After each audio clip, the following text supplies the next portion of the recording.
Times will be hard. Reality is not as you would like it to be, it's how it is. But ultimately, if you allow other people to define that reality for you and close your door to the liminal cafe, they have defined reality for you. And I think the second you don't let them do that and you become too weird to fail and you become sort of this teller of your own story, you're never alone then. Woo, welcome.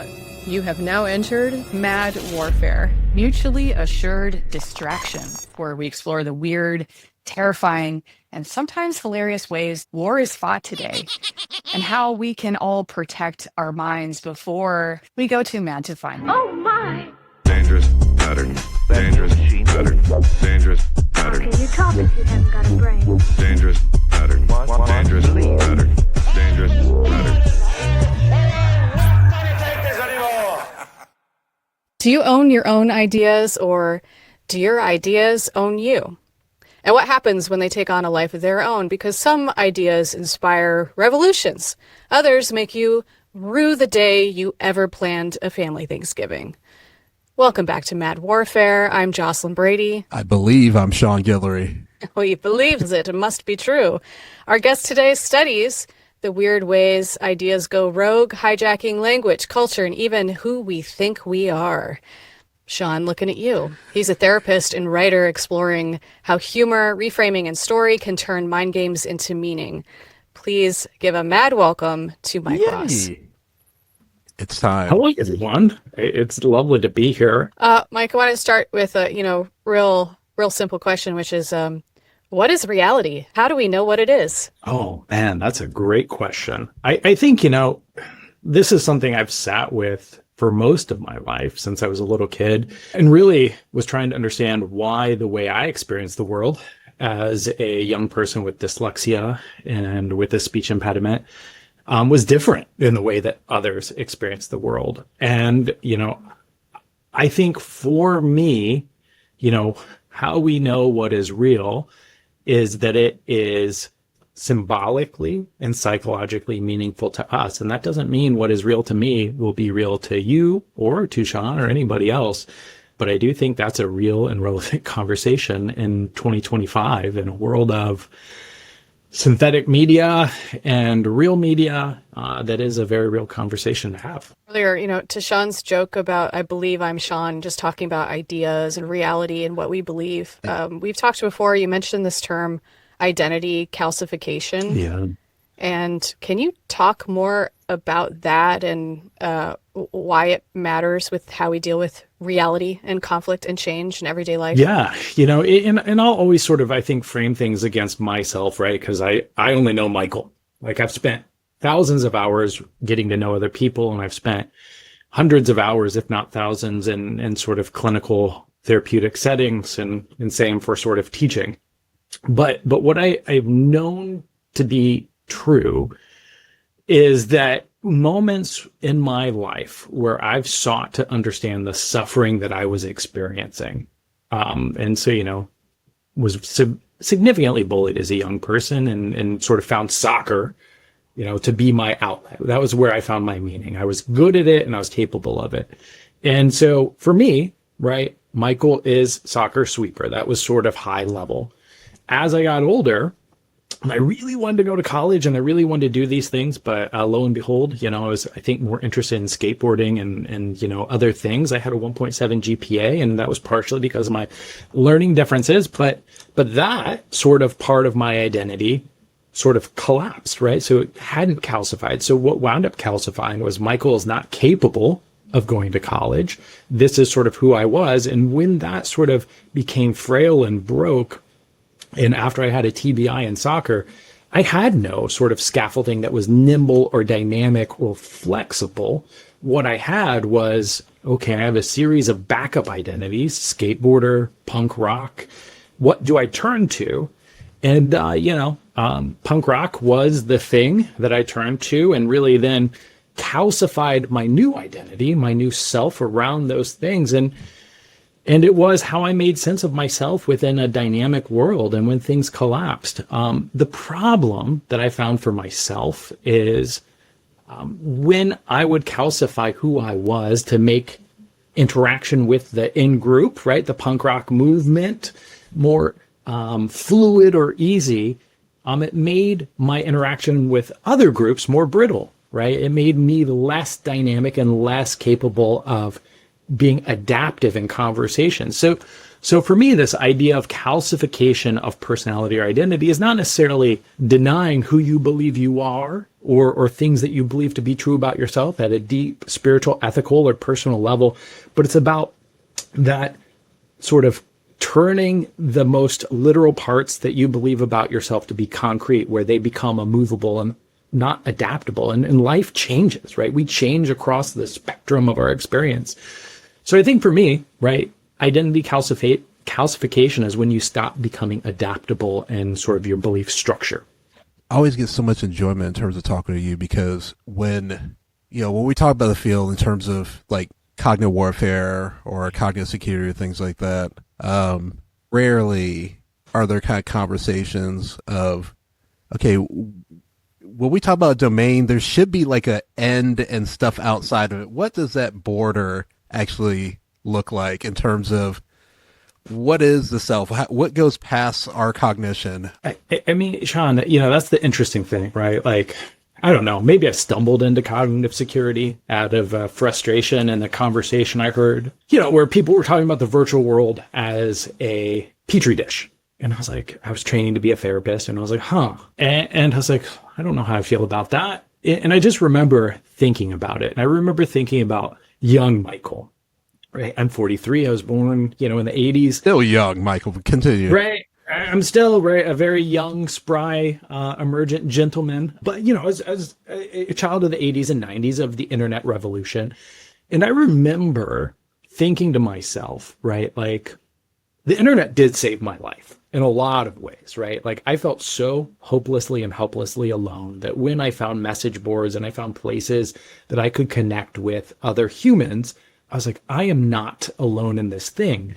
And I remember reflecting on that moment of transition for myself. And there's a couple of external moments I really reflect on as well outside of the internet. But those moments when I felt, wow, like I found my people, I found somebody that I can have these late night conversations with. Those were very special moments in how I developed, how my sort of architecture of belief formed, how I understood other humans.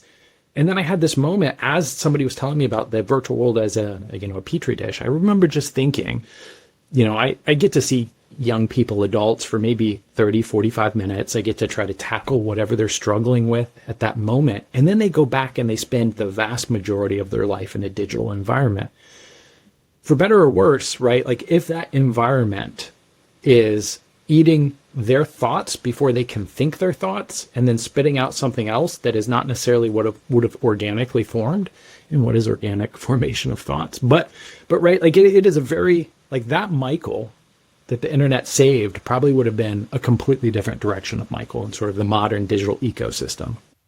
I think it's so interesting that you talk about feeling less alone in your early internet experiences and how we have currently this loneliness epidemic. And it sounds to me like because early internet was a lot of interaction, and you're talking about being on message boards and finding communities, and now there's like going through TikTok or a lot of these channels that sort of just like coming at you. And sure, there's comments and there's things like Reddit, but it doesn't feel like there's as much interaction. I don't know. I'm curious what your thoughts on that. Oh, this is such a good question. It's one I've been thinking about a lot, right? Like, particularly around young kids, right? Like, and how my experience of the internet very much differs. And it's, I think, architecturally part of it, right? Dial-up was a thing, and the excitement of hearing "you got mail" and right, like robots getting murdered together, right? Like, and then waiting for images to load. Like, it was a whole separate experience, and it felt new, it felt novel, it felt exciting, and it also felt a little bit forbidden, right? And you could find yourself in some very strange places of the internet back then. And, I spent a lot of time on the body modification e-zine message board. I'm covered in tattoos. And it was kind of affirming of this this identity moment. I remember when I saw Tommy Lee on MTV, and then I got, the next week, my first National Geographic, which had tattoos of the world. And I was like, that's amazing. And I remember, growing up in Midwest, sort of Indiana, and tattoos weren't very common in the 80s and 90s, and being like, oh, this place I found my people. And I remember, the thing about that, though, was there were some gatekeepers, right? There were some moderators. There were some humans in that ecosystem that would normalize ethical behavior, normalize conversations, and would sort of help you figure out how to do that human to human dance, even in the digital space. And I think the piece I worry about now is, the loneliness epidemic you talked about, in that the sort of algorithms, right, are driving sort of you to the places, as opposed to that organic sort of natural exposure. And again, to say organic in the early days of the internet is maybe a little bit of a not truth, but right, like there was this piece of exploration.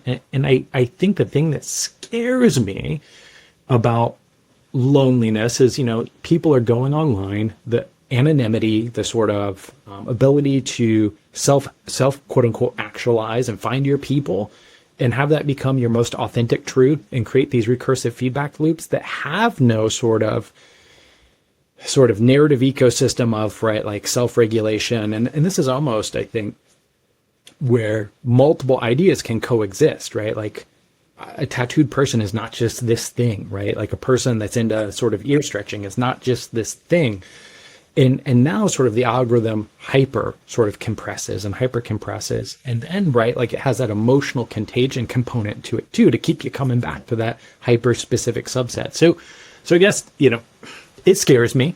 And I observed this, and what I worry about for the young people, which is loss of sort of distress tolerance because of the immediacy of sort of that engagement with the most extreme or most self-actualizing content, but also, right, like that loss of the dynamic of dialogue.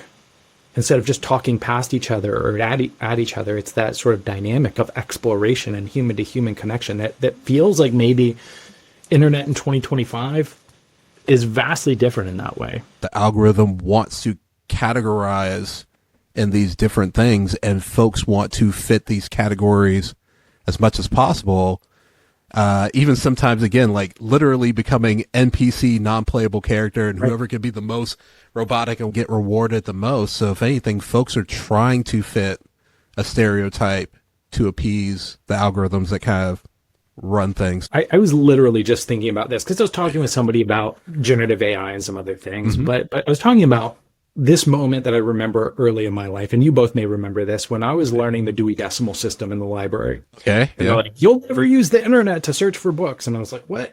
That's really, why would we not? But it was like this moment I remember, but I remember something that I felt was lost. And it was also sort of what I feel is lost when I don't go into a physical bookstore, or I don't go into a video store, right? Like, which was that moment of overlap between ideas, right? When does this section end?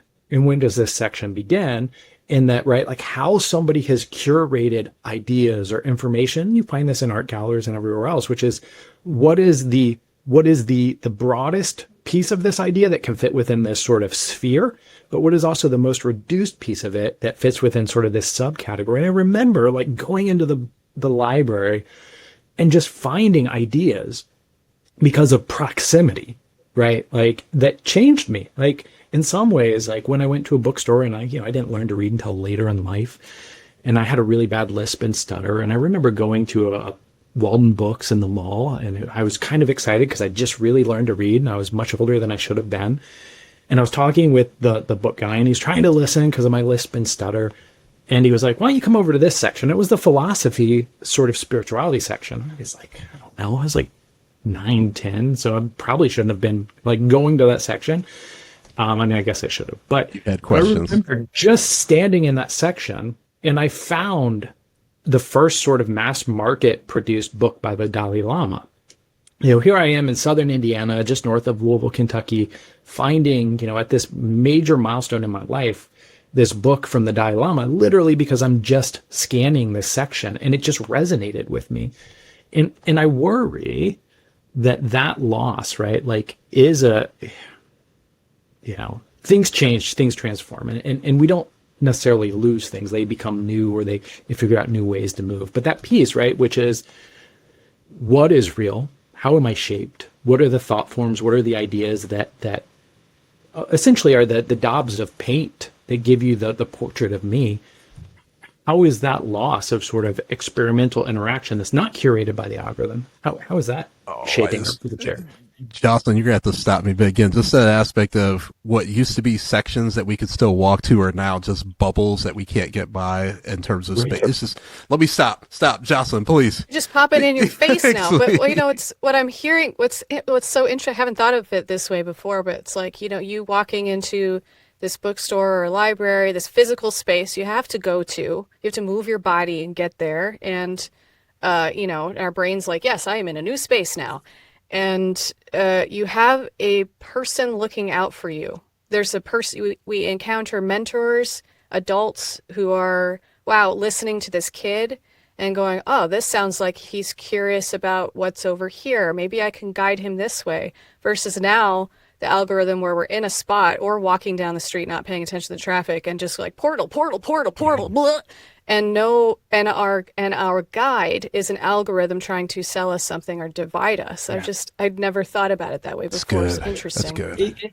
And this is where I guess some of my jokes about the beige matrix and a couple other things come out of. Please But I think- explain more of the beige matrix for the I audience. will- Yeah. around to the beige matrix.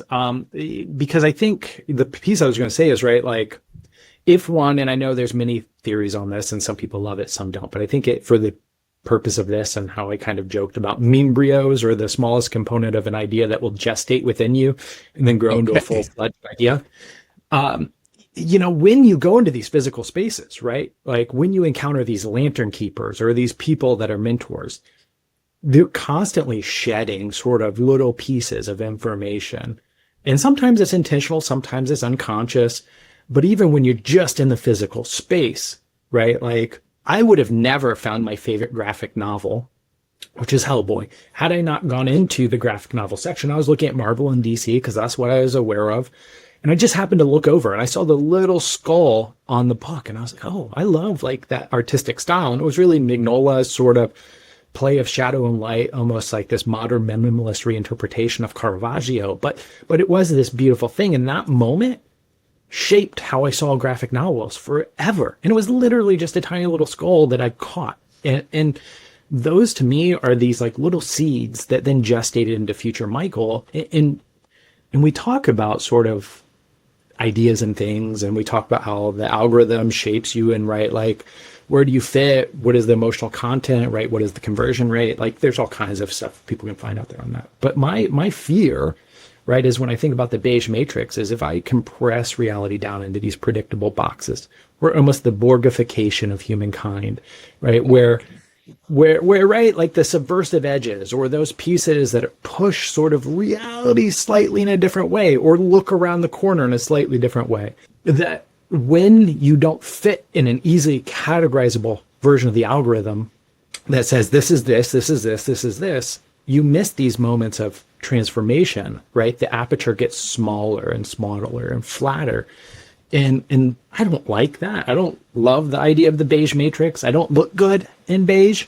So, you know. You're talking about that word subversion. Yeah. You had this great quote when we were talking with you earlier that every generation seems to fuck with the one before it. Their part of their role is subversion. Yeah.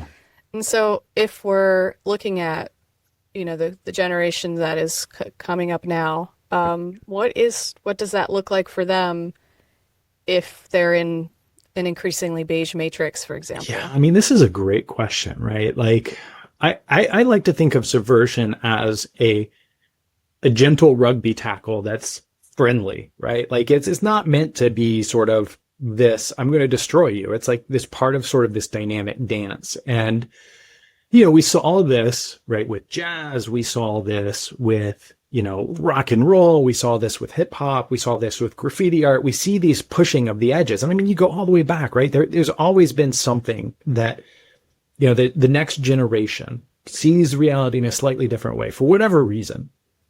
They start to play with it. And to me, right, like, the infinite ability of the human mind to imagine new things is one of the most profound, exciting things I've ever encountered. And, I see, because I have young people in my life, and I see how they interact with the world. And there is this realization, I think, in the upcoming generation that, the emotion that is presented on the internet, that the way the internet's presented, that the way digital things are presented, the way things are curated for them is not the end all be all. And I think there's this difference, right, of the last 20 years where people sort of loved the internet because it opened doorways, where I think there's this generational shift where they see the internet as something that they have to interact with. They see the digital world as something they have to interact with. But I think the sort of subversion is, how do they find sort of the ability to interact with life again as opposed to reacting to it? And, this is a dance that you develop as a skill, right, of self-efficacy, distress tolerance, cognitive reframing. And I think they're seeing that the recursive feedback loop, the echo chambers of the internet don't do that. So I think, and I'm sort of, maybe I'm a hopeless optimist in some ways, and I'm also very pragmatic. But, I was at a Renaissance fair over the summer, and I would have not normally gone to one, but my wife was like, come, and I got to wear a kilt, which was super awesome. But I remember standing there and just observing these young people and these adults across the spectrum of, right, just everything you could imagine, finding connection in the world sort of online wasn't there. And so to me, I think the subversive future is this ability to remind each other through art, through music, what is real. And I think we will see this bend back towards tangible physical spaces and tangible physical media. And we've already seen this a little bit with some resurgence in records and other things, but I do think that honestly is, what can you believe in, and how do you know you can believe in it might be their subversive space to play. And this is why I find subversive things so fascinating, right? Because there's an on and off ramp, right? There's an on ramp where a sort of subversive culture comes back into sort of the mainstream, right? We saw this with punk rock over a sort of 25-year trajectory, where then it sort of ended in the Vans Warped Tour and sort of lost its luster. And then sort of there was a new thing, but people that resonated with punk rock, right? Like they stayed on that train. There were sort of subsets within punk rock of like the crust punk movement or whatever that never sort of got on the on-ramp back into the mainstream. And I think this is this thing that's really interesting when we limit the ability for both subversive expression, right? Even if it's something that we find abhorrent or distressing, when we limit that subversive expression in a way that prevents that from finding an on-ramp back to connection, right? Because subversion is often, right, like you're playing with something for some reason. Either you feel disconnected or you feel not seen or you're needing to express an emotion. And when that on-ramp doesn't exist anymore for whatever reason, because of identity or politics, that is an off-ramp. And I worry that off-ramp is a space where when we think about things like radicalization, or we think about, right, where charismatics can come in and capture sort of a collective ideology to really create a sub-movement and a subculture that then, right, going back to calcifies, because, right, the larger society doesn't want you. They don't want you coming back in. And so it's this thing. And, again, like another example of this is tattoos, right? Like I remember falling in love with tattoos and in the 80s, right? Like it was very few, like you saw musicians, and then it was sort of biker culture. And then it was maybe some World War II pieces that had come over, but it wasn't what it is today. And I remember, like I got like my arms tattoo is one of the last sort of pieces in my sort of early tattooing days. And I remember applying for jobs in sort of the late 90s, early thousands. And it was very clear you could not show tattoos. And, how culture has transformed, and tattoos are a really interesting example because the culture itself has kept a lot of these subversive elements to some extent. And some of that is, right, like the apprenticeship model of how you get into it. But also, there's been this sort of connection to the larger ecosystem. I haven't looked, but I remember 10 years ago, it was something like 54% of the population had a tattoo in the United States of America. Okay, gotcha. And it was a substantial. Oh, Mickey Mouse is talking to us. And it was a substantive amount. But right, like, it's how did this become normalized and mainstream, but also keep its subversive identity?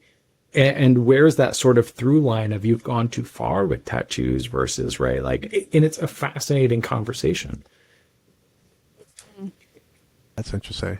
I mean, Yeah. like, I remember how shocking it was when, like, Mike Tyson finally got that tattoo ahead. Now it's just like, this is part of his brand, part of his thing. Yeah. Yeah. I don't remember anybody else having a face tattoo, like in public domain. Like, I remember people having face tattoos in sort of subculture. If that was the first time I remember seeing somebody with a face, and it's now quite, right? Like, it's not abnormal. It's maybe not the norm, but it's not this like shocking thing when somebody has a face tattoo. Right? Like, what did tattoos come from, right? Why did cultures engage in this process of permanently inking the skin? And, in some ways it was to make the non-corporeal realm, right? The non-physical realm, something that could be embodied, right? Through ritual processes and practices. In some ways, for some cultures, it was a way of charting sort of growth and development. And so that was another piece, but it always had this sort of liminal space put into the physical realm, like what is possible, what's transforming, what's transmuting, what is this energy, right, that is being captured. And again, right, like that's something I think that, comedy, right, absurdity, paradox, like it is a harnessing of energy that we don't, like, I think from a neuroscience perspective, from a psychological perspective, from many sciences, we understand how it functions to some extent. But that piece of that, right, like, why does this become this thing that is transformative is still, how does imagination open doors that we didn't know or existed before? And let me actually pause. This is actually going to maybe seem amazing with as many episodes we have already. I don't know if we've talked so much to this audience about liminal and liminal spaces. So if you want to kind of give a little bit of a definition around that. So we'll take Michael's 1 a.m. definition. Go on. Had too much coffee during the day and is trying to explain this over sushi. So, to me, when I think liminal, right, like I explain this to somebody else as that space between the 0 and the 1. But really what I'm imagining is the space between an idea fully forming and gaining sort of a shape that you can explain fully to somebody in that space before it started to emerge. So it's that sort of point, if you've ever done sculpture, you've ever done art, where it hasn't fully emerged yet, but it's sort of unfolding. And to me, the liminal space is this space of infinite creative expanse and potential that can always fold in on itself without collapsing. And so the second it sort of becomes fully formed, it can still exist in the liminal and you can play with it, but you're really playing with it there to subvert it and, resculpt it and do it. But really the liminal to me is the core seat of imagination, at least to me. And it's this sort of gateway of at what point do you step into the liminal and do you step out? And I've played with this idea of the liminal cafe, where it's this ever shifting sort of Escher-like space. Oh, gotcha. Yeah. That you can visit, but it's never the same, but it's always the same. And so it's this space that is dynamic. That's cool. Yeah, I think it's the space before something becomes fully defined. Beautifully defined. It's kind of, like it makes me think of, Scott Barry Kaufman calls it the imagination network, the default mode network. Yeah. Okay. And just like when you're allowing yourself to daydream, you're in the shower, you're taking a walk, and it's that space, the space between, which is also a Dave Matthews song, isn't it? I'm sorry, kids. The space between. Okay. I don't know if it's Dave Matthews. Wow. I'm in the little space. Sure enough where we didn't get copyright, but yeah. And Sean, I think, for story or for like how we formed these things, right? Like a perfect example of liminal play space. If you've ever done a tabletop role-playing game, where you engage in theater of the mind, right? So like if you have a good guide, they're opening the aperture for you so you can imagine the space, but you're having to play in it. You're having to sculpt it yourself and you're having to sort of picture it. And I think there's this really unique place and like Salvador Dali kind of played with this and sort of his insomnia explorations, but it is this really fascinating space. And I think for our well-being as a species, it is one of the very unique human things that we can all visit it. We can all visit it. And, how capable we are of staying there or getting lost there is a whole different conversation. Like the dark matter of like the cognitive domain. I feel like that's a paper that's like begging to be written. See a future publication. Yeah, I'm writing it down. So yeah, like I said, it's a new idea a minute. Continue to. I think there is historical psychological relevance to this, right? Like, you look at Weissel, you look at Frankl, right? And the horrors of the Holocaust, right? That this horrible point in human history that, individuals figured out how to flourish and grow out of, and right, like these really atrocious, awful spaces and places. And when you, I think, read what Frankl talks about, or you read what Weissel talks about in their books, it's this idea that the liminal space, when you can build your own dojo, right? Like, because I've been playing with cognitive Aikido, these ideas a bit, but when you can build this space that you can visit, regardless of what austerity is being sort of placed upon you or what horrors are unfolding in the world, it's this space that cannot be captured. And it's a really interesting thing for both human well-being and, I think, it's a deeply personal thing. But when we talk about, our ability to find these places of imaginative transformation, it, gets into subversion a bit, gets into paradox, it gets into sort of vulnerability, but it is also this place where we can find connection, indifference. Like, what did the liminal cafe look like to you? Describe it to me. And it becomes this really, I think, again, non-beige matrix place. This is kind of cribbing off of something that we're going to record and do in the future. But we've been having, Jocelyn and I and another buddy of ours, about if satire is dead. And it felt like the arguments that we were having are like, damn, this thing actually may be dead. Some of these things you're mentioning right now, I'm like, maybe there's still, again, like it's a little inlet, in terms of a little island left before the next volcano, and maybe it'll take over the island. It's just all underwater. But there does seem to be a space, when you mention in terms of, again, that combination of liminal space, subversion, and how can we, again, like in dire situations that like Viktor Frankl went to, which again, ladies and gentlemen, if you don't know, again, he's talking about his times, in concentration camps, for folks who don't kind of know that, and finding humor in that situation. Again, he's just a saint for that. I actually do wonder if these are some of the footholds where, again, like satire is not yet dead. I don't think I'm a funny person. I love comedy. I've always loved comedy. Comedy was incredibly important to me. Robin Williams was probably one of my biggest heroes, because, he struggled with dyslexia. He struggled with mental health related issues. And he spoke so eloquently about the wobbling of being a human, and also in such a way that I think helped us find tenderness in times of vulnerability that were still funny, right? Like, it wasn't cruel humor. It was humor about the human condition. And I think, and I was thinking about this, I was talking about sort of music, and I was talking about comedy, is right. Like, when we commoditize these things so much, and we say, this fits this is what this type of humor is, this is what the mechanisms you use to tell a joke, that the liminal doorway, which is, at least in my mind, where art gains sort of some of its fire, the liminal doorway becomes smaller and smaller, because you can only get to it if you do X, Y, and Z, and only certain people can then crawl through and wiggle their way through. And I think, right, like, this is the thing about art. This is the thing about subversion. This is the thing about comedy, right? Not comedy in the sense of, right, movies or Saturday Night Live or stand-up comedy, but comedy in the most pure form of, finding humor through multiple modalities, even in this, things that shouldn't be funny.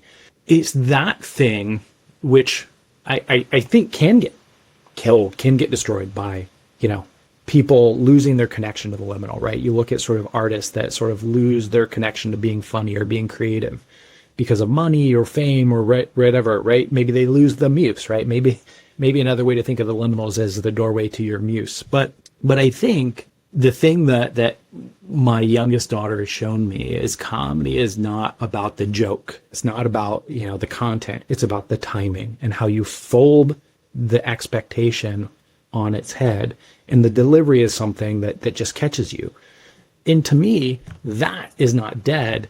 But when the beige matrix and when sort of fear and hate and other things are powering sort of through and trying to shrink that door of the liminal cafe, it might feel like it's inaccessible, and rightly so for some, right? Like, because that door has been made to feel like a secondary or tertiary thing, because survival or even convincing the world that they matter is feels like a primary thing. But I think, and again, why I reference Frankl and Weissel is I don't want to be reductionist when I say this, because human suffering is real, but ultimately how you experience reality is yours. And I think what Frankl and Weissel hinted at is, again, the liminal, comedy, art, these things, nobody can take that away from you if you figure out how to access it. And so regardless of what meaning somebody prescribes onto you, they can never take that away from you if you figure out how to access it. And then that becomes infinitely restorative. And then, right, like people are building, castles on sand because, right, like you're not giving them a solid foundation. Or bunkers in volcanoes. Right. That's really happening. You're reminding me of that saying, the difference between tragedy and comedy is time. Yeah. And speaking on time, I was having a conversation a while ago with somebody who sort of waxing poetic on how we don't need sleep, or how exalting workaholism. Oh, gotcha. And how is that still so pervasive? How do people not know that everything needs rest, everything needs time, and we go through cycles and waves? So clinically, and I haven't really talked much about my clinical approach or how I think about things, right? Like I'm a licensed clinical social worker. So that means I can diagnose and I can provide psychotherapy. But really for me, right, like one of the key things that I remember reading early in my clinical career was some writing on psychoneuroimmunology, right? And it was this idea that, right, we carry these, stress loads, and they're sort of up and down, and they can become chronic. And the more chronic they become, the more destructive they become. And there was this moment, I remember thinking, right, like people were taking sort of Marcus Aurelius's sort of stoicism and sort of what he wrote within Meditations, which I find to be incredibly beautiful. And I actually find as practical doorways to the liminal, not sort of these reductive, restrictive places that make you sort of this robot of, you will endure, you will do, right? Like, and I just remember thinking through this as there was this talk of like rewilding kids, and kids need to become more durable and people need to be less sort of fragile. Strength is not about the exterior output of force. And it's not even about, your inability to, flex. To me, when I think strength, I think of sort of Aikido, and I think of this beauty of recapturing energy and transforming it, and knowing within that, right, like where you're at and how you're moving through space. And to me, like one of the most, shots fired, scientifically bankrupt, honestly. Scientifically bankrupt statements is that people should try harder, people should be more resilient by just stating it. And people should just be able to power through things. Humans are these wonderfully fragile and wonderfully beautiful things that can become incredibly resilient. But we should never shame anybody for their ability to move through space and be impacted by stimuli. And it's this, again, it's the beige matrix, right? Like everybody fits in this box. This is what you must do. And in some ways, right, like self-help and all this stuff is also sort of this industry of, well, just do this thing. In humans, at least in my experience, and again, it's just Michael's experience, but humans are far more dynamic, far less monolithic, and far more beautiful in our moments of vulnerability than we ever talk about. And I think there is this beautiful space where these resting moments of interacting with the world instead of reacting to it, where we find our connection to each other again, even if we disagree, right? Like, and to me, those are incredibly poignant and powerful moments. I just went completely sidebar, No, but I but do think, you don't know you did this, but you actually, this is volleyball now. You lobbed it. I'm going to do a double lob right to Jocelyn in terms of one of her big kind of like stump issues is that we should be teaching children more about emotions and understanding of themselves. So let me actually, again, double lobbed it to Jocelyn on that one. Yeah, emotional granularity, emotional literacy. Just, I don't recall learning this as a child. It wasn't until kind of recently in my life where looking at emotion wheels, which a lot of people still have never heard of or seen. It's just literally a wheel where you can look at all these different emotions and they're color coded and there's different versions you can play with. But just to be able to go, wow, I am a sensing creature that feels things. That is the dominant existence of beings in the world. And if you can learn to name and navigate this wheel, if you, whatever works for you, but just look at this library of possible feelings and sensations you could be having and become more familiar with them and talking about them. I just think we're doing such a disservice of not looking at that and even labeling emotions as silly or unnecessary or something that should be overcome through logic or rational. I mean, having a feeling is the most rational thing that there is. So, wow, the high horsing. yeah, no, There you go. That's a great, yeah. I 100% want to give you a high five on this. And I think this ties into something else I care about really deeply, right? Like your ability to experience or not experience emotion, right? Like that's, whatever. What one can do, right? Like just from a purely human standpoint, if I can understand how an emotion is arising within me and then what are sort of the secondary, tertiary impacts. So I'm angry. I clench my teeth, right? Like I'm angry. I clench my fists. If I can observe that, the emotion is no longer sort of fully in control of the steering wheel, and I'm able to get some agency back. And the beauty about emotion is it is this cornucopia that gives flavor and gives right color to the beige matrix. But really, right, like when you can wrestle with it, when you can dance with it, you begin to find depth to the human experience. And joy is a wonderful emotion. I think most people would say, I want to feel joy all the time. But the depth of joy is also defined by the depth of grief. And these things are on this wheel and they help give context. But I think, right, like one of my biggest frustrations for myself, I think early in life is I allowed myself to be dominated by my emotions of sadness and loneliness. And they were real. And they were powerful to me, but I couldn't name them, right? And this will tie into something I think is really important. But when I began to learn to name them, I began to interact with them as opposed to reacting to them. And, some of this is tied into other sort of psychological theories or even within some sort of Buddhist or spiritual concepts. But as of late, I've thought of ideas, right? Emotional contagion is a very real thing, and emotions are in some ways the universal language. So as we think about how emotions spread, right, those are the things that give force to these things. Like and Sean and I could probably talk forever about thought forms. Like as this idea gains emotional weight, it gets shape and it gets color. And if you were to ever pull somebody aside that struggled with depression or anxiety or had a really powerful emotion and ask them to describe it as if it was a person or a character, they start to kind of do this thing where they give it shape and they give it sort of form. And so to me, it is a great tragedy in 2025 that anybody would suggest that the discussion of emotions is problematic or even the acknowledgement of emotions within yourself. It is a dance, and we have to understand how we impact others and others impact us.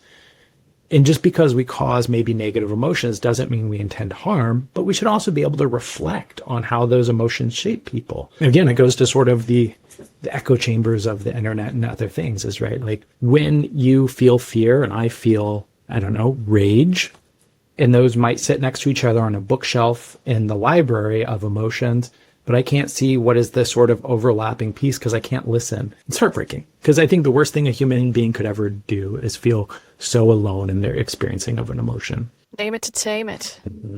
Name it and claim it. Yeah, but I think that's something we Both should a banger. Yeah. take to heart is once you can understand it and talk about it and give it a shape. Like you said, it's like then you can bring humor to it, right? I call my anxiety monster my little anxiety monster. Sometimes I use the word friend if I'm feeling generous, and that helps to just sort of like, oh, what do you just a little dude chilling on the couch with me. What do you need, man? You want to be reminded that you're not alone. All right, let's call a friend. No, I mean, I think what you just said is right. Like this idea of cognitive alchemy, name it to tame it, right? Like if you can capture it, you can transmute it. And it doesn't mean you can, get rid of it or this other thing, but it means you can interact with it. And the second you become capable of interacting with something, even if it feels incredibly powerful or out of your control, the domain has completely changed. And yeah, I think these are important things that we just don't talk about enough. All right, buddy. Again, like, I don't know if you're jonesing for a new book, a new title. I'm trying to see. I see little things on cognitive alchemy here and there, but you should write the definitive one on that. That actually may be quite a hell of a sequel to that. Again, this idea of cognitive alchemy. Yeah, exactly. Which we do, again, like, want to give proper notice, proper buzz in terms of your book on that. So, yeah. I've been reading a lot lately about early esoteric Japanese Buddhism. And again, my undergraduate degree was religious studies at a state university. And I've always been obsessed with how people find meaning, but there's this idea of humans transforming themselves for the better and opening the aperture through spirituality versus collapsing it and becoming calcified. That's the kind of nuance that's usually lost when we kind of like stuff it in a box and call it the cognitive domain. I just wanted to be Fox Mulder when I grew up because he was my spirit animal. But then I realized that, I'd never be as awesome as David Duchovny. No, you're getting close. So there's a sad thing that happens within the study of spirituality or religion. And again, I think however somebody finds meaning is beautiful, as long as it doesn't cause harm. And then that's when I start to have some difficulty. But there's a space and place within spiritual exploration back to time immemorial, which was this internal space of making sense of what you've encountered, what you've danced with. And it really is esoteric, right? Like that is the technical term, the esoteric study of religion and spirituality. I think it is a difficult space to wade through because there's a lot of pop books out there in esoteric sort of spaces that can run very far into the back of beyond and might be enjoyable to read. But I do think esoteric wisdom is incredibly important to the cognitive domain. And if we don't acknowledge that, right, I think, the exoteric in the beige matrix will become the reality that I don't think any of us really want. Maybe there are some that do because it makes people easier to control and easier to sort of drive down pathways. Before the printing press, right? How did subversive ideas survive, right? Like, and one of my favorite historical figures is Hypatia, right? And so Hypatia was the first individual to propose the heliocentric universe. Okay. Unfortunately, Hypatia was brutally murdered at the destruction of the Library of Alexandria. And it was, as a sort of subversive movement was becoming radicalized and sort of emerged. But, Hypatia's wisdom was propagated. It was spread and it was kept alive. And later somebody else proposed the heliocentric universe and unfortunately didn't give Hypatia credit, right? So got brutally murdered. Right. But there are things that sometimes people are ready for. And there's things that people are sometimes not ready for. And it's that where that cognitive aikido, that liminal space, right? And in some ways, esoteric wisdom suggests this, right? Like when you're able to reflect on the non-literal meaning of something and you're able to sit with it and steep that sort of, tea and then drink it and reflect on the flavors that you're encountering, you get a deeper sense of the thing, which is the esoteric side of it. It doesn't mean that, right, like it's a cult or it's something else. It is this piece of when you reflect on something through experience that you're able to peel back the layers. And I think that's incredibly important because nobody can tell you how to live your life They can suggest ways to live your life. Nobody can live your life for you. Only you can live your life. And so only you can also make sense of these things at the most sort of internal and meaningful level. And I think the best, I'll plant this anchor firmly in the sand, is I think paradox is important. I think two things can exist simultaneously, and they can both be real and true. But I think it's important to realize that life is paradoxical, that multiple things can be true at one time. And when we can exist in that space between sort of calcification and flexibility, which is the liminal cafe, we can truly drink the tea and experience it. What do you say to people who feel like they're swirling or they're lost or they don't have a community and are perhaps in a state of hopelessness for our future? Yeah, it's a hard thing, right? Like, because I'm never going to try to tame somebody else's suffering, right? Like, I'm never going to say the way you feel right now is not the fullest extent of reality that you're experiencing. And somebody could feel deeply under threat, right? Their identity, their belief, who they are might feel so dangerous that for them right now is an existential threat. And right, how they've made sense of the universe, their ontology is so really at a place of being brittle, right? Like, I thought it was supposed to be this way and this is collapsing. I think suffering is one thing where our suffering can be so individual, right? Like, I'm not a Buddhist, but I did find much of what Siddhartha talked about with, right? Suffering is a universal human experience. And there is kinship in suffering. And that doesn't mean, right, we should go lean into our suffering and say, well, we both suffer, so therefore we must take action against those who have made us suffer. But I think that moment of shared connection in darkness is a moment of a lighthouse or a flare gun, where it's a moment to recapture what the future could be. And again, I'm a person that loves positive psychology and hope. But, for me, I wanted to die when I was a little kid. And it was profound and it was real. And I would go home every night because I was so alone. And I think the beauty of creation and the beauty of art means that you're never alone. And that other human beings, through that creation of art, story, music, whatever, are holding hands with you across time and space. And in that, to me, is times will be hard. Reality is not as you would like it to be. It's how it is. But ultimately, if you allow other people to define that reality for you and close your door to the liminal cafe, they have defined reality for you. And I think the second you don't let them do that and you become too weird to fail and you become sort of this teller of your own story, you're never alone then. Beautiful. Too weird to fail, by the way. The book is out now, everybody. Go get it. Is there anything else you would want to shout out or promote, Mike? I think the only thing I will say is just a big kudos to you all and anybody that's thinking about how to make the world less harsh and make the edges a little less sharp. If you find somebody that is opening their door and opening their heart, connect with them. Because that's how on every day we make the world a better place. Thanks for that. How can people connect with you? I don't know. I don't even know how to connect with myself sometimes. But in all seriousness, find me on Substack, find me on LinkedIn. I'm always happy to talk with anybody. Excellent. Thank you so much, Mike. この番組はご覧のスポンサーの提供でお送りいたしました。 They say I'm weird, they remind me I have nowhere to go. They think I'm scared, but I'm not. Standing tall with a glow. Get a grip, I will fix any lore that you know.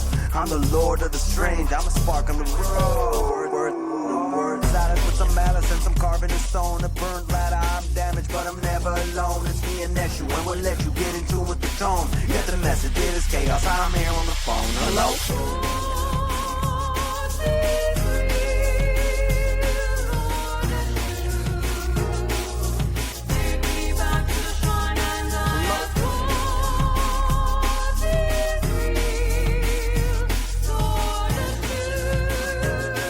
Get the message, it is chaos, I'm here on the phone with the draft in the room. room like a ghost in a spin. So hidden in your face like the hair on my chin.